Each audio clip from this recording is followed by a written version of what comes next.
Same but different. Same but different.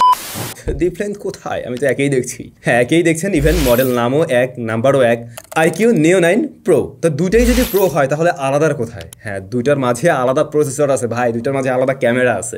একটা হচ্ছে গিয়ে চাইনিজ ভ্যারিয়েন্ট আর একটা হচ্ছে গিয়ে ইন্ডিয়ান ভ্যারিয়েন্ট।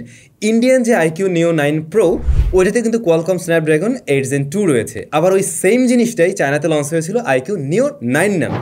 বাট আইকিউ নিও 9 প্রো চাইনিজ ভ্যারিয়েন্ট, এটা হলো আসল খেলোয়াড়, যেখানে কিনা আরও শক্তিশালী প্রসেসর রয়েছে। মিডিয়াটেক ডাইমেনসিটি 9300 মতো প্রসেসর রয়েছে। সেম প্রসেসরটাই আমরা ওদের এই বড় ভাই ওই যে X100 সিরিজে দেখছিলাম। ইভেন ওই ক্যামেরা সেট আপ রয়েছে এই ফোনে। তার মানে বুঝতে পারছেন আইকিউ নিও 9 প্রো ইন্ডিয়ান এডিশন আর চাইনিজ এডিশন দুইটার মাঝে অবশ্যই বেশ বড় রকমের তফাৎ আছে। আর এই ডিফারেন্ট মডেলগুলো আপনারা কিন্তু পেয়ে যাবেন এই মুহূর্তে SMS গ্যাজেটে, যাদের শপ রয়েছে বসুন্ধরা সিটি, ওদিকে যমুনা ফিউচার পার্ক, ইভেন অনলাইনেও আপনারা পারচেস করতে পারবেন। এগুলোর বেস্ট প্রাইস তাদের শপে এই মুহূর্তে পেয়ে যাবেন। ডেসক্রিপশনে লিঙ্কিং সব কিছু দেওয়া থাকলো। ইভেন তাদের কাছে আইকুর এই ডিভাইস না, আইকুর যাবতীয় ডিভাইসগুলো এখন মোটামুটি অ্যাভেলেবল আছে। Already very good. Box content same, even ডিজাইনও কিন্তু সেম। দেখেন দুইটা ডিজাইনের মধ্যে কোনো তফাৎ নাই। যেমন রিয়ারে ভিগান লেদার রয়েছে, বডি ফ্রেম প্লাস্টিকে তৈরি, পোর্টস অ্যান্ড বাটন সব কিছু আছে, জাস্ট 3.5mm হেডফোন জ্যাকটা বাদে।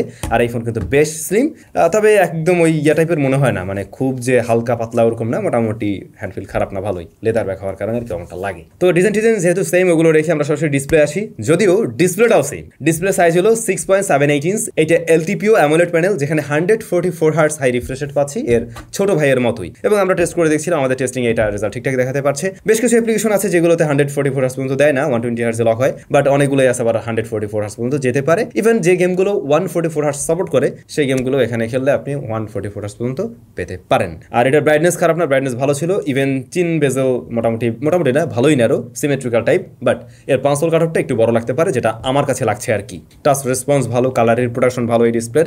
আর ব্রাইটনেসের ব্যাপারে যেটা বললাম, ইনডোরে তো ভালো দেখা যায়, ইভেন আপনি আউটডোরে গিয়ে দেখবেন ডিরেক্ট সানলাইটে এটা মোটেই স্ট্রাগল করছে না। সুপার ডিসপ্লে ভালো লাগছে। ডিসপ্লে নিয়ে আর কথা না বাড়াই সরাসরি চলে যাই পারফরমেন্স সেকশনে, যে জায়গাটাই মূলত এতে নতুনত্ব আপনি পেয়ে যাবেন। আর ওটা হলো মিডিয়াটেক ডাইমেনসিটি 9300, যা 4nm একটি প্রসেসর, এবং সেম প্রসেসর আমরা ভিভোর X100 সিরিজে ব্যবহার হতে দেখেছি। কিন্তু আমাদের মাঝে একটা প্রশ্ন থাকতে পারে, কোয়ালকম স্ন্যাপড্রাগন 8 Gen 2 রেখে আমি কেন এটা চয়েস করবেন এই কারণে, কারণ এটার চেয়ে এটা পাওয়ারফুল প্রসেসর। 8 Gen 2 এর তুলনায় এটা বেশ কিছুটা এগিয়ে আছে। ইভেন যদি আমরা সাইড বাই সাইড এদের স্কোরটা দেখি, অর্থাৎ আগের ফোনটার সাথে আমরা কম্পেয়ার করি এটার সাথে আর কি, তাইলেই বুঝতে পারছেন এর স্কোরের দিক থেকেও অনেকটা এগিয়ে আছে। একইভাবে এগিয়ে আছে হিটিংয়েও, মানে ওইটার তুলনায় এটা আবার গরমও হয়। আমরা ভিভো X100 সিরিজ দেখছিলাম থার্মাল থ্রোটল করে, এটাও করতেছে। আমরা দুইবার টেস্ট করে দেখলাম, আমাদের টেস্টিংয়ে দুইবারই আমরা দেখলাম হ্যাঁ এটা থ্রোটল করছে। তবে ডে টু ডে পারফরমেন্সে কোনো ধরনের প্যারা দেয়নি, একদম ফ্ল্যাগশিপ লেভেলের একটা পারফরমেন্স দিয়েছিল।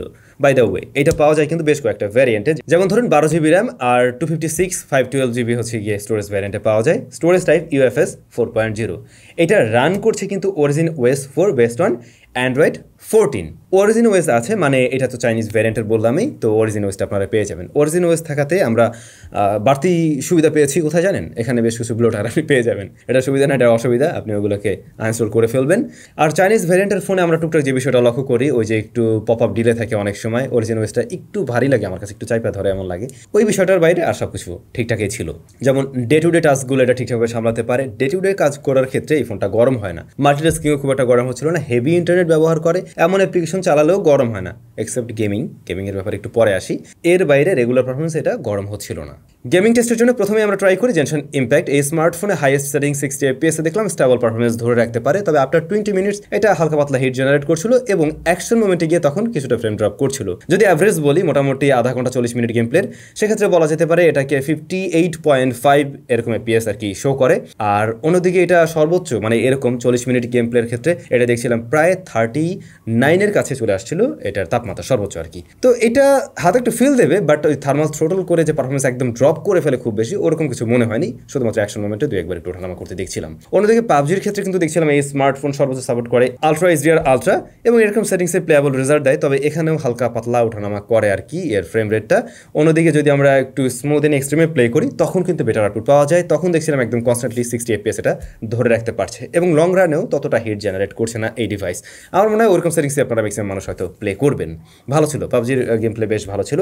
এর পাশাপাশি বেশ কয়েকটা রেগুলার গেম আমরা এতে প্লে করি যেগুলো আশানুরূপ রেজাল্ট দিয়েছে। গ্রাফিক্স সেকশনটাও ভালো ছিল, তবে ওদের Q1 চিপটা থাকার কারণে গ্রাফিক্সটা আপনার কাছে আরেকটু বেটার লাগবে বা কালারগুলো আরেকটু পপ আপ টাইপের হয় আর কি।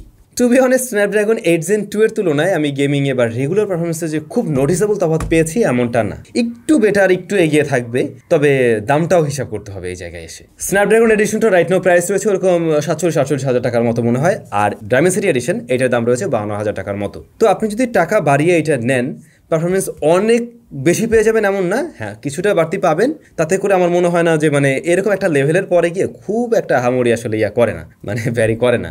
তবে ক্যামেরায় যেহেতু নতুনত্ব আছে ওই জায়গাটা দেখে শুনে আপনি তারপর ডিসিশন নেন। ক্যামেরার বিষয় হলো এটার মেইন শুটার 50 মেগাপিক্সেলের, যা একদম সরাসরি ওই যে X100 সিরিজের এই ক্যামেরা, মেইন ক্যামেরাটাই IMX 920। পরবর্তী শুটার হচ্ছে গিয়ে Zen 1, যা 50 মেগাপিক্সেলের আলট্রাওয়াইড শুটার। অন্যদিকে স্ন্যাপড্রাগন এডিশনটাই কিন্তু আমরা 8 মেগাপিক্সেল আলট্রাওয়াইড শুটার পেয়েছিলাম।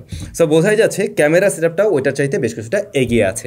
এখন এই কারণে হয়তো আপনি এসে একটু দাম বাড়িয়ে নিতে পারেন। যেমন ডে লাইট কন্ডিশনে দেখছিলাম বেশ ব্রাইট টাইপের ছবি দিচ্ছে এর মেইন ক্যামেরা, যেখানে আমরা কালারটা একটু টুইক হয়ে আসতে দেখি, মানে একটু ওয়ার্মের দিকে নিয়ে প্রেজেন্ট করে, তবে এটা দেখতে আইকেচি লাগে, বাট আপনি একদম ন্যাচারাল টোনটা বলতে পারছেন না। অন্যদিকে শার্পনেস মোটামুটি ভালো, ডিটেলের পরিমাণও ভালো ছিল, বাট ডায়নামিক রেঞ্জটা আরেকটু বেটার আশা করতে পারি আমরা এরকম একটা সেন্সর থেকে। এই সেম সেন্সর দিয়ে যেহেতু বড় ভাই অনেক বেটার রেজাল্ট দিচ্ছিল, বাট এইখানে এসে অপটিমাইজেশনের কারণে হয়তো সেই বিষয়টা দেখাতে পারছে না। সেম প্রসেসর আছে যদিও, তারপরও সেটা দেখাতে পারছে না। আর একটু বেটার আউটপুটের থেকে আমি আশা করছিলাম, যেহেতু X100 Pro ওইগুলো কিন্তু দুর্দান্ত রেজাল্ট দিচ্ছিল। অন্যদিকে এর অটোফোকাসিং বেশ ভালো, এবং যেহেতু এটার সেন্সর সাইজও অনেক বড়, লেন্সটা অনেক বড়, দ্যাটস ওয়াই আমরা ডেপথ অফ ফিল্ডও এখানেও বেটার দেখছি আর কি।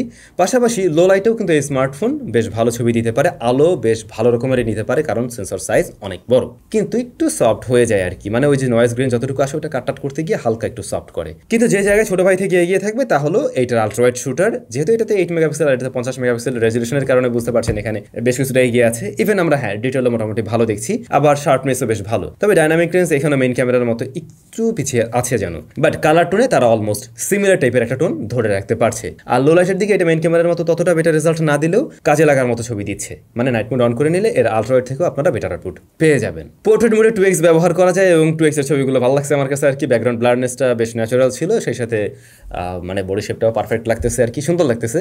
কিন্তু একটু সফট করে দেয় ফেস টেস, হালকা পাতলা একটু সফট করে, একটু কালার টোনটাও শিফট করে। এটার ফ্রন্ট ফেসিং ক্যামেরাটা 16 মেগাপিক্সেলের, যা এই যে ইনডোর লাইটিং করেছেন আমি যেমনটা দেখতেছি এখনই, আমাকে এই যে একটু সফট করে দিচ্ছে বিউটি মোড টু অফ করা রাখার পরেও। শার্পনেস ডিটেল মোটামুটি ভালোই আছে, তবে লো লাইট একটু সফট করে আউটডোরে গিয়ে তুললে ওই সময় মোটামুটি ভালো ডিটেল পাবেন। আর ডাইনামিক রেঞ্জ ওকে, যদি লাইটিং কন্ডিশন ঠিকঠাক থাকে তাহলে মোটামুটি ভালো ছবি দিতে পারে আর কি ফ্রন্ট ফেসিং ক্যামেরাটাও। এটার মেইন ক্যামেরায় কিন্তু আপনারা ভিডিও রেকর্ড করতে পারছেন এবারে 8K 30 FPS এ, যেটা আপনারা আবার এই ডিভাইসে পারতেন না। তো 8K 30 FPS-টা চাইতেও মনে হয় বেশি ভালো লাগবে আপনাদের কাছে 4K 60 FPS, যেখানে আমরা স্টেবিলিটিও পেয়ে যাচ্ছি এবং ভিডিও বেশ স্মুথ, পাশাপাশি ভিডিওতে শার্পনেস, ডিটেল এবং ভিডিওতে মোটামুটি বেশ ভালো রকমের মানে ব্রাইট টাইপের ভিডিও দেখছি আর কি। তো আমার মনে হয় ডিসেন্ট একটা ভিডিও দিতে পারছে 4K 60 FPS এ। আর এই হচ্ছে ফ্রন্ট ফেসিং ক্যামেরার ইনডোর লাইটিং কন্ডিশনে ভিডিও স্যাম্পল। আমি রাইট নাও ভিডিও শুট করছি, সাউন্ডটাও রেকর্ড হচ্ছে স্মার্টফোনে। যারা ব্লগিং করার চিন্তা ভাবনা করছেন তারা নিশ্চয়ই বুঝতে পারবেন এর ভিডিও কোয়ালিটি কেমন। এটা না রেখে দেখায়, বাহ বাহ সুন্দর। তো যা দাঁড়ালো ক্যামেরাতে এই স্মার্টফোনটা বেশ কিছু জায়গায় এগিয়ে আছে, যেমন আলট্রাওয়াইড নিয়ে এবং ভিডিও 8K-তেও করা যায় সেই একটা বিষয়। আর মেইন ক্যামেরাটাও কিছুটা এগিয়ে থাকবে এই স্মার্টফোন থেকে। স্টেরিও স্পিকার আছে, সাউন্ড কোয়ালিটি একদম সেম টু সেম, বেশ লাউড এবং ক্লিয়ার সাউন্ড পাওয়া যায় মোটামুটি। ইয়ারফেসের সাউন্ডও ঠিকঠাক আছে। এটাতে 5160 ব্যাটারি আছে, মানে 5160 mAh এর, এবং সাপোর্ট করে 120 ওয়াটের চার্জিং সিস্টেম। এই জায়গাটাও একদম দুর্দান্ত, এটা নিয়ে আর কিছু বলার নেই। ব্যাটারি ব্যাকআপ ভালো পাবেন, 4nm এর প্রসেসর আছে, ব্যাটারি খুব বেশি বার্ন করে না এই ডিভাইসটা। একদিন প্লাস টাইম ইজিলি ব্যবহার করা যায় হেভি ইউজার হয়ে থাকলেও। এই ডিভাইসটাও রিকমেন্ড করার মতো একটা ডিভাইস। এখন আপনারা ডিসিশন নেন, আপনার বাজেট যদি ওরকম লাইক 50,000-এর কাছাকাছি হয়ে থাকে তাহলে এই দুটো ডিভাইসই আপনি কিনতে পারেন। একটু কমে এটা কিনতে পারেন, একটু বাড়িয়ে এটা কিনতে পারেন। আমি বলবো ভাই, যদি মনে হয় না আমার ক্যামেরা 8 মেগাপিক্সেল আলট্রাওয়াইড হলেও চলে এবং আমার বাজেট একটু লকড, একটু কম, তাহলে আপনি স্ন্যাপড্রাগন এডিশন নেন। আর যদি মনে করেন না, যেহেতু আমার বাজেট 50-এর মতো আছে আর 2000 আমি বাড়াতে পারবো, তাহলে আপনি ক্যামেরায় একটু বেটার কিছু পেয়ে গেলেন, পারফরমেন্সও একটু বেটার দেখছেন। এখন মিডিয়াটেক নিয়ে যদি কোনো ধরনের ইয়া না থাকে, সুরসুরি কুরকুরি না থাকে, তাইলেই হয়েছে আর কি। আমি জানি তোমাদের অনেক কুরকুরি আছে ব্রো। সরি। সো ইয়া, আপনাদের কাছে কেমন লাগছে এই ডিল কমেন্ট করে জানাবেন। একটা জিনিস হয়তো খেয়াল করছেন, 35 থেকে 50,000 টাকার মধ্যে আইকিউ কিন্তু রাইট নাও মানে পুরো মার্কেট কাঁপাইতেছে। এই প্রাইস পয়েন্টে তাকে বিট করার মতো কিন্তু কেউ নেই। আরও দুইটা খেলার আসা উচিত। সবাই ভালো থাকবেন, সুস্থ থাকবেন, দেখা হচ্ছে নতুন ভিডিওতে। Till then take care.